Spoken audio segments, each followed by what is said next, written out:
Picture this, a rugby icon, celebrated for his elite career, stepping back onto the pitch, not for glory or fame, but to lend a hand at the very roots of the sport. That's the heartwarming yet surprising story of Alex Goode's unexpected return to action with Rugby Lions. But here's where it gets intriguing. What happens when a superstar faces off against a team that's dominating lower leagues? Stick around to find out how this cameo unfolded and why it sparked so much buzz. Throughout his illustrious career at the highest echelons of rugby, representing England and Saracens, Alex Goode has always come across as someone deeply connected to everyday fans.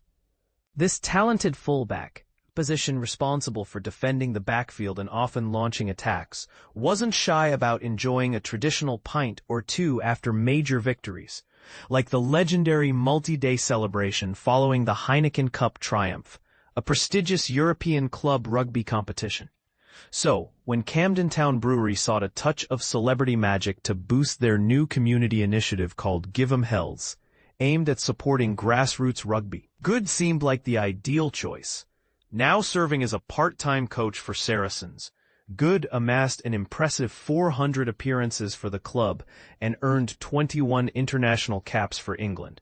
He walked away from professional play with no lingering regrets and a sense of accomplishment. Yet his passion for rugby remains profound, which is why he eagerly accepted Camden's offer to don his boots once more for a special appearance with Rugby Lions RFC.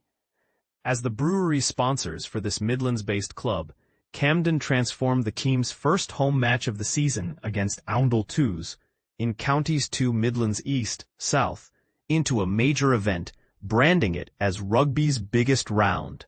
The Rugby Pod hosts Jim Hamilton and Andy Goode were there to capture the action at Webb Ellis Road, while Wales legend Scott Quinnell delivered an inspiring pre-match pep talk.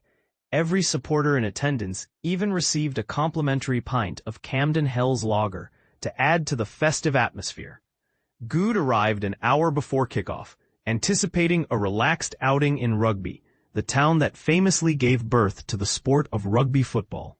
Having tackled challenges against powerhouse teams like Toulouse and competed in colossal stadiums against global stars, he might have thought, how tough could this really be?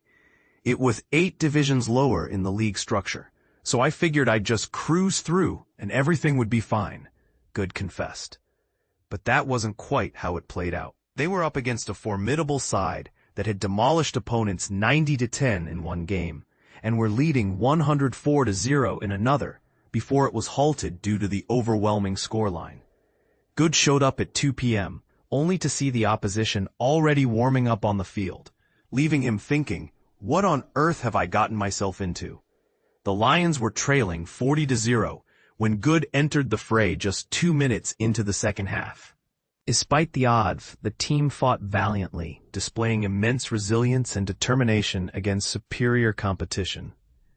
People often see me as a skillful ball-handling player, Goode explained, but at my core, every team I've been part of has relied on toughness and grit. That's exactly what I admired in the Rugby Lions squad.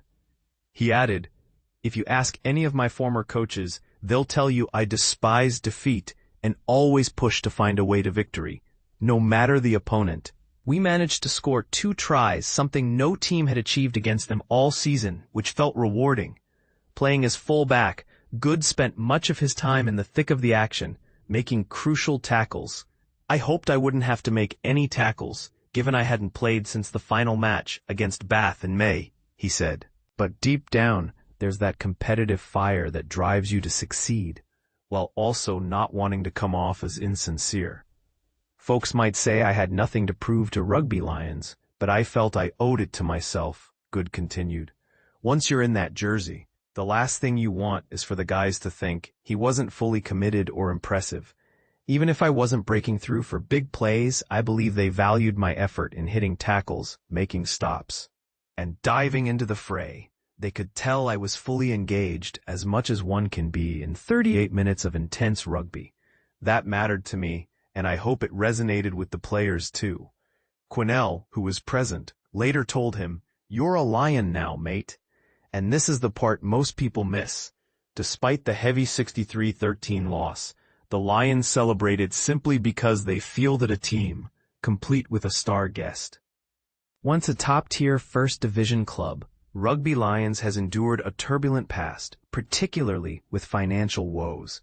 A notorious chapter involved former player Michael Allen taking charge, hiring Neil back as head coach, and making grand promises that ultimately fell flat, plunging the club to the lowest rungs of the rugby pyramid. Post-COVID, they faced more monetary challenges, sinking again. But here's where it gets controversial. Is it fair for a club with such a checkered history to rely on sponsorships and celebrity cameos to rebuild? Some might argue it's a smart way to revitalize grassroots rugby, while others could see it as a band-aid fix that doesn't address deeper issues like financial stability. Camden Town Brewery's backing has undeniably boosted morale at Webb Ellis Road, and with the free drinks and Goode's jovial spirit, the clubhouse on that Saturday felt alive and welcoming.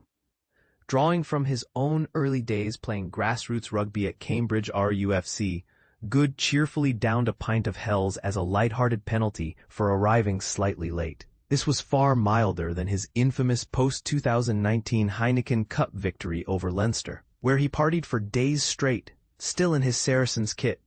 That story has stuck with me forever, he chuckled. I didn't remind them that we only go all out like that for winning the European Cup. This was different. Still, it was a fantastic experience, and I loved playing alongside a bunch of great guys who were genuinely interesting. At its essence, rugby thrives at the grassroots level, Goode reflected. If my small role helped Rugby Lions in any way, that's wonderful. As for whether he might be tempted back into retirement for another game, this was definitely a one-time thing. I'm content in retirement, he replied honestly. What do you think? Should retired rugby stars like Goode occasionally return to lower league action to support grassroots efforts? Or does it risk undermining the integrity of the game? And is relying on brewery sponsorships the best path for struggling clubs? Or should they focus more on sustainable funding? Share your opinions in the comments. I'd love to hear if you agree, disagree, or have a different take.